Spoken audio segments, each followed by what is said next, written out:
So you wanted to start with Falcon and Winter Soldier, correct? Yes. All right. So yeah, Falcon and Winter Soldier, episode 1. I enjoyed it.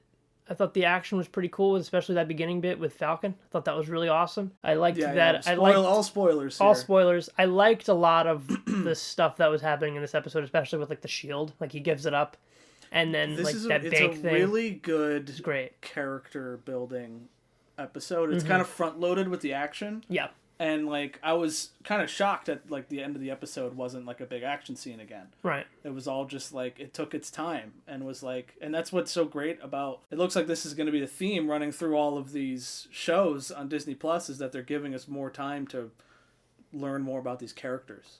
Yeah. And, like, what's going on with them in their personal lives. Mm-hmm. And that's what's great about it being, like, you have more time because it's a TV show and also a lower budget. Yep.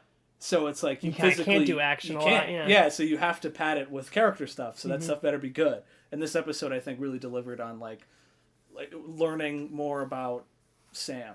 Right. Bucky, he has a lot of time in the Winter Soldier and Civil War. Yeah. And he gets healed between Civil War and Infinity War. Yeah, yeah. But you never really get to talk to him about like. How's he doing? Yeah, How you doing right. after all that? Now that you're like kind of fixed. Did you notice like he he has that notebook that he's like crossing shit through? Yeah. Captain America had a notebook that he was crossing stuff through in Winter Soldier, but that was like frivolous stuff, like catching up with the times. Yeah, and this I gotta watch like, Star Wars. Yeah, and this is just like I have to like atone for like this kid that I murdered. You're right. It's wow, Jesus Christ, and that's gonna be really interesting seeing what's going on with him. Yeah, and, he's got a lot on his plate that he needs to fix, get the red out of his ledger. Absolutely. Like Black Widow would say. Yeah. It's Sam Wilson is his whole name, right? Yeah. And we get to learn about like who he is as like a person, who's his family. We see his sister. Yeah, and it's cool. just it's nice and comfy. A little low key. It reminded me of Hobbs and Shaw. I did not see that. There is a whole segment of that movie where they go back to the Rock's house.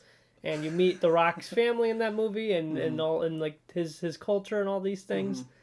So I got Hobbs and Shaw vibes. I'm probably alone in that. Yeah. But I was watching it, and I'm like, this reminds me of Hobbs and Shaw. You could have said it reminded you of Age of Ultron, where they go to Hawkeye's house. But no, not Hobbs and Shaw. A Fast and the Furious story. That's what I'm saying. Yeah, exactly. And I was like, well, like we just went from like flying in the air to like just we're hanging out with Sam at the bank. I was like, all right, cool. But like, it feels really, it is great. Like, he gets denied this loan. I love it. It's like I've saved the universe. Right, that also. And then, it's like, and then he's like, it's like, in the last 5 years you haven't had income. He's like, I was dead. It's like, but that feels so real, though. I know, I loved of course, that's how they would fuck everybody over. Right. It's not like, everybody would be like, all the big corporations and businesses that, like, make money off of you would suddenly, help you out despite 5 billion people like disappearing or whatever. Yeah, exactly. Yeah, I mean it's also especially great because like we're not going to get 3 Falcon movies. Like we're just not. No, yeah. But we are going to get like maybe a couple of seasons of Falcon and the Winter Soldier, and it's like you're going to build these guys up in here. I could see like once because by the end of this he's going to be Captain America. Oh yeah, absolutely.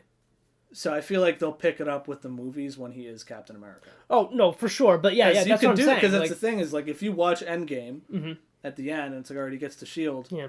You don't really need to see like the in between to like when it cuts to the next movie and he's Captain America. You could always just assume. That's how they're obviously making all these is like you don't have to watch the shows. Yeah, but now it's like I also like that like now it's like oh well like now we've gotten this time with him. It's like now it doesn't really feel like oh, they're just going to give this guy the shield? Yeah. Like, that's not Captain America, though. That's Falcon. Yeah, now he's going to have to fight for it back. Exactly. He gave it up. That was great at the end. Yeah. I can't believe they fucked him over like that. I mean, but also very real. Where it's like, yeah, no, he said no, but we're going to give it to this guy. Yeah. It's like, why don't you just put it in the museum? That thing, Indiana Jones, belongs in a museum. Strange choice to not even have them together in the first episode. Weird choice. Yeah. That was, I was not expecting that at all. I was like, okay. So we got 5 more episodes, and like, they weren't even together in the first one. A lot of close-ups, and I don't know if that was just a stylistic choice, like extreme close-ups. I know exactly. During the whole like the interview, Bucky the therapy, therapy thing, like it's Like it's just like his eyes and nose and mouth. It's like, this is a weird angle, yeah. Yeah, I just kind of noticed that over and over. But it gives it like this intimate feel. Is that girl in this show from Solo, and is she playing the same character? Because I'm like, is this also that? Yeah, the girl with like the freckles. Enfys Nest, yeah. Yes, so she's playing like a person in a mask that beats people up. Okay. Yeah. Falcon and Winter Soldier. We'll look forward to that. I am so happy that because I had good feelings about all of these Disney Plus shows. Yeah. I was like, I feel like this is going to be the next step. Thing. Yes. This is going to be the next where they're like, no, we have to make these actually good. We can't just process these out. And that's very true. And I'm so excited for when we get to characters that we haven't seen before. Yeah. Like She-Hulk cool. and Moon Knight. That's going to be really interesting. I'm excited for that. Very excited. Because now we're focusing on expanding characters from the movies that you already know. Secondary characters that you maybe don't really care much about yet. And now you really are gonna, and you maybe even more so than the other ones, which is so cool. And it's probably deeper than most of those other movies.